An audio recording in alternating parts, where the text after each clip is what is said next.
मधमाशा मारण्याचं मोठं कारण जे आहे ते कीटकनाशक.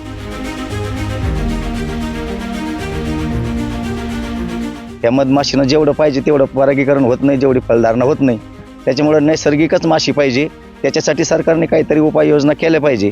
इतके केमिकल औषधं, इतकं ही रासायनिक खतं, याच्यामुळं मधमाशीच राहिली नाही.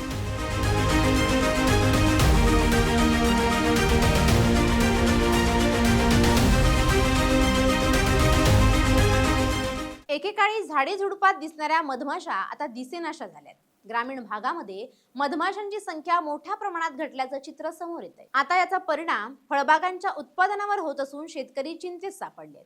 पाहुयात याचाच स्पेशल रिपोर्ट. एकीकडे शेतीमध्ये वाढत्या प्रमाणात कीटकनाशकांचा वापर तर दुसरीकडे पर्यावरणातील बदल या दुहेरी फटक्यामुळे मधमाशांची संख्या दिवसेंदिवस कमी होते. मधमाशा परागीकरणासाठी अत्यंत महत्त्वाच्या असल्याने त्यांच्या कमतरतेचा परिणाम थेट फळबागांवर दिसून येतोय.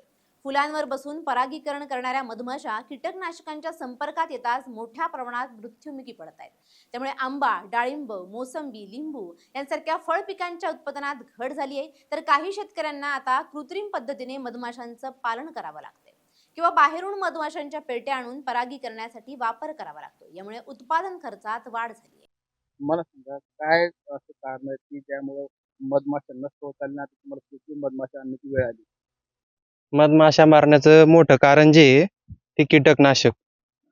कीटकनाशक जे आहे ते फार विषारी प्रकारचे कीटकनाशक आहे. सरकारनं समजा जर जे विषारी कीटकनाशक आहे ते बॅन केले समजा, नाही तर मग त्याचं जे कंटेंट आहे त्याला समजा कमी विषारी बनवलं आणि त्याला व्यवस्थित चेक करून जर विक्रीला दिलं, जेणेकरून मधमाशाला ज्यादा धोका होणार नाही, याच्यापासून एक मधमाशी वाचू शकते.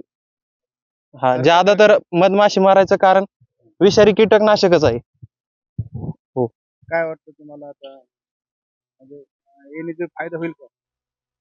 फायदा होईल, जे आपलं नॅचरल जे मोळ आहे त्याच्यापासून कमी फायदा होईल, पण फायदा होईल. कीटकनाशकांचा अतिवापर शेतांमध्ये फवारणीमुळे मधमाशा विषबाधेमुळे मरतात. तसंच तापमानातील अनियमितता, अवकाळी पाऊस यामुळे फुलोऱ्यावर परिणाम होतो. नैसर्गिक अधिवास कमी होणं, झाडांची तोड, शहरीकरणामुळे पोळे बांधण्यासाठी जागा उरत नाही, तसंच मधमाशांवर विविध रोग आणि कीटकनाशकांचा प्रादुर्भाव वाढलाय. मला सांगा की मधमाशा लुप्त होत चाललेल्या आहेत, त्यामुळे शेतकऱ्यांना अशा मधमाशा विकत आणून कृत्रिम मधमाशामुळे परागीकरण करावं लागतं. काय कारण आहे? कारण काय, आता हे केमिकलचा एवढा भरमसाठा झाला. इतके केमिकल औषधं, इतकं ही रासायनिक खतं, याच्यामुळं मधमाशीच राहिली नाही. आणि मधमाशी नसल्यामुळं हे जे फळबाग आहे हे फलधारणा होत नाही. जरी झाली तर ती गुंडी गळून जाते. त्याच्यासाठी नैसर्गिक ही मधमाशीच पाहिजे. हे जरी मधमाशी आणतो याच्यासाठी एवढा खर्च करून सुद्धा या मधमाशीनं जेवढं पाहिजे तेवढं परागीकरण होत नाही, जेवढी फलधारणा होत नाही. त्याच्यामुळं नैसर्गिकच माशी पाहिजे. त्याच्यासाठी सरकारने काहीतरी उपाययोजना केल्या पाहिजे, हे जेणेकरून मधमाशी टिकली पाहिजे. अशा उपाययोजना शासनाने काहीतरी करायला पाहिजे. शेतकऱ्याचं आता हे नवीनच संकट उभं राहिलंय. पहिलं अशी काही गरज नव्हती, मधमाशा काही अशी पाळायची गरज नव्हती. हा एक्स्ट्रा खर्च झाला. आता ₹1,00,000-2,00,000 खर्च करायचा, कधी कधी 2,00,000 सुद्धा बागाची होत नाही. म्हणजे त्याच्यामुळं शेतकरी हा अडचणीत येतोय. त्याच्यासाठी शासनाने काहीतरी पाऊल उचलून मधमाशा कशा जगतील याच्यासाठी त्यांनी काहीतरी केलं पाहिजे शेतकऱ्यासाठी.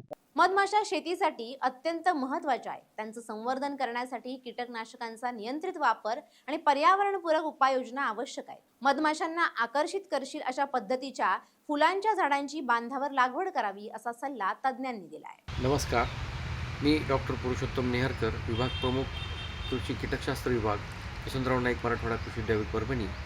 मधमाशांची संख्या जागतिक स्तरावर साधारण 25% कमी होत आहे. आपल्या देशामध्ये आणि राज्यामध्ये 40 ते 50% निसर्गतः असणाऱ्या मधमाशांची संख्या कमी होत आहे आणि हा चिंतनाचा विषय आहे. शेतकरी बंधूंना वेगवेगळ्या पिकांसाठी परागीकरणासाठी ज्या मधमाशा लागतात त्याची संख्या जतन करणं फार गरजेचं आहे. त्यासाठी रासायनिक औषधांचा अतिरिक्त वापर, विशेष करून निओनिकोटिनॉइड्स गटातील कीटकनाशकं याचा वापर हा कमी व्हायला पाहिजे.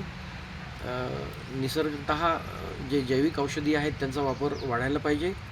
हवामान बदलाचा मधमाशांवर परिणाम होतो आहे, त्यासाठी मधमाशांचं आपल्याला जाणीव जागृती करून त्यांना जतन करणं गरजेचं आहे.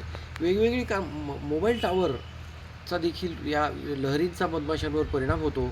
मधमाशांवर जे वेगवेगळे रोग असतात, जसं वॅक्स मॉथ आहे, वरोळा माईट आहे, या सर्वांपासनं मधमाशांचा बचाव करणे यासाठी बचावात्मक साठी सेंद्रिय शेतीचा वापर आपल्याला करणं गरजेचं आहे आणि त्यामध्ये मधमाशांना आवडणारी विविध प्रकारची फळझाडं, फुलझाडं, परागीकरणासाठी कांदा, बीजोत्पादन, टरबूज, खरबूज, करडी, मोहरी आणि वेगवेगळ्या प्रकारची फुलझाडं असणारी हे पिकांचा वापर वाढवणं गरजेचं आहे. मधमाशांना जतन करण्यासाठी शेतकरी बांधवांमध्ये जाणीव जागृती करणं गरजेचं आहे. मधमाशांची पोळी जाळली जाऊ नये. मधमाशांची संख्या झपाट्यानं घटत असून परिणामी आंबा, डाळिंब यांसारख्या पिकांमध्ये फळधारणा कमी होते. अनेक शेतकऱ्यांना कृत्रिम परागीकरणाचा आधार घ्यावा लागत असून उत्पादन खर्च वाढलाय. मधमाशांचं संवर्धन आणि संगोपन करण्यासाठी शासनानं ठोस धोरण राबवावं अशी मागणी आता जोर धरू लागली आहे. संजय आहेर, LS मराठी, संभाजीनगर.